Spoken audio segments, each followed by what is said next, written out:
ஆதியாகமம் 29ஆம் அதிகாரம். யாக்கோபு பிரயாணம் பண்ணி கீழ்த்திசையாரின் தேசத்தில் போய் சேர்ந்தான். அங்கே வயல்வெளியிலே ஒரு கிணற்றையும் அதனருகே மடக்கியிருக்கிற 3 ஆட்டு மந்தைகளையும் கண்டான். அந்த கிணற்றிலே மந்தைகளுக்கு தண்ணீர் காட்டுவார்கள். அந்த கிணற்றின் வாய் ஒரு பெரிய கல்லினால் அடைக்கப்பட்டிருந்தது. அவ்விடத்தில் மந்தைகள் எல்லாம் சேர்ந்த பின் கிணற்றின் வாயில் இருக்கும் கல்லை மேய்ப்பர் புரட்டி ஆடுகளுக்கு தண்ணீர் காட்டி மறுபடியும் கல்லை முன்னிருந்தபடி கிணற்றின் வாயில் வைப்பார்கள். யாக்கோபு அவர்களை பார்த்து, சகோதரரே, நீங்கள் எவ்விடத்தார் என்றான். அவர்கள், நாங்கள் ஆரான் ஊரார் என்றார்கள். அப்பொழுது அவன், நாகோரின் குமாரனாகிய லாபானை அறிவீர்களா என்று கேட்டான். அறிவோம் என்றார்கள். அவன் சுகமாயிருக்கிறானா என்று விசாரித்தான். அதற்கு அவர்கள், சுகமாயிருக்கிறான். அவன் குமாரத்தியாகிய ராகேல் அதோ ஆடுகளை ஓட்டிக்கொண்டு வருகிறாள் என்று சொன்னார்கள். அப்பொழுது அவன், இன்னும் வெகு பொழுதிருக்கிறதே, இது மந்தைகளை சேர்க்கிற வேளை அல்லவே, ஆடுகளுக்கு தண்ணீர் காட்டி இன்னும் மேய விடலாம் என்றான்.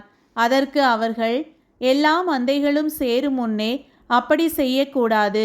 சேர்ந்த பின் கிணற்றின் வாயிலுள்ள கல்லை புரட்டுவார்கள். அப்பொழுது ஆடுகளுக்கு தண்ணீர் காட்டுவோம் என்றார்கள். அவர்களோடே அவன் பேசி கொண்டிருக்கும் போதே தன் தகப்பனுடைய ஆடுகளை மேய்த்து கொண்டிருந்த ராகேல் அந்த ஆடுகளை ஓட்டிக்கொண்டு வந்தாள். யாக்கோபு தன் தாயின் சகோதரனான லாபானுடைய குமாரத்தியாகிய ராகேலையும் தன் தாயின் சகோதரனாகிய லாபானின் ஆடுகளையும் கண்டபோது யாக்கோபு போய் கிணற்றின் வாயிலிருந்த கல்லை புரட்டி தன் தாயின் சகோதரனாகிய லாபானின் ஆடுகளுக்கு தண்ணீர் காட்டினான். பின்பு யாக்கோபு ராகேலை முத்தஞ்செய்து சத்தமிட்டு அழுது தான் அவள் தகப்பனுடைய மருமகன் என்றும் ரெபேக்காளின் குமாரன் என்றும் ராகேலுக்கு அறிவித்தான். அவள் ஓடிப்போய் தன் தகப்பனுக்கு அறிவித்தாள். லாபான் தன் சகோதரியின் குமாரனாகிய யாக்கோபுடைய செய்தியை கேட்டபோது அவனுக்கு எதிர்கொண்டோடி அவனை கட்டிக்கொண்டு முத்தஞ்செய்து தன் வீட்டுக்கு அழைத்து கொண்டு போனான். அவன் தன் காரியங்களை எல்லாம் விவரமாய் லாபானுக்கு சொன்னான்.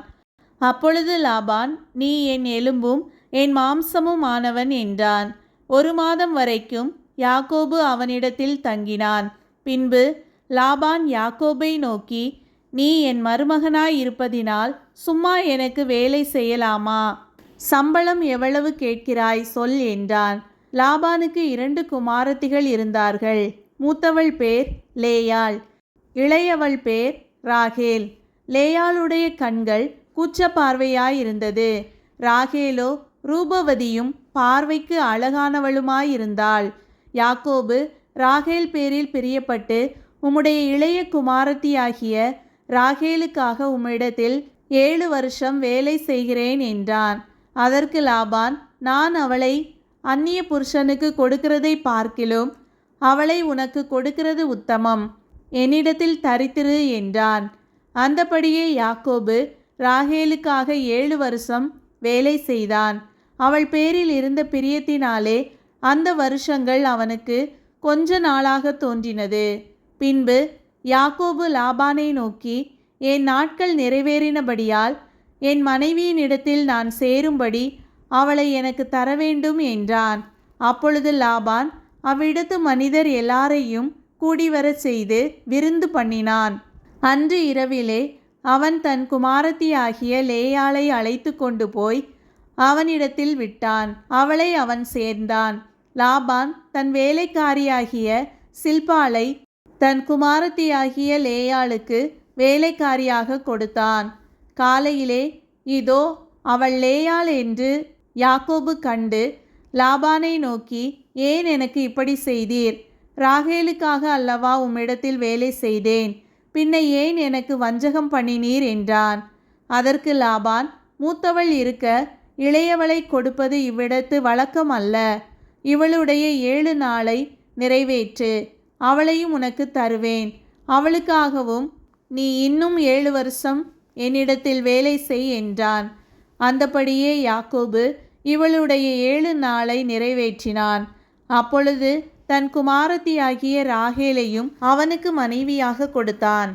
மேலும் லாபான் தன் வேலைக்காரியாகிய பில்காளை தன் குமாரத்தியாகிய ராகேலுக்கு வேலைக்காரியாக கொடுத்தான். யாக்கோபு ராகேலையும் சேர்ந்தான். லேயாளை பார்க்கிலும் ராகேலை அவன் அதிகமாய் நேசித்து பின்னும் 7 வருஷம் அவனிடத்தில் சேவித்தான்.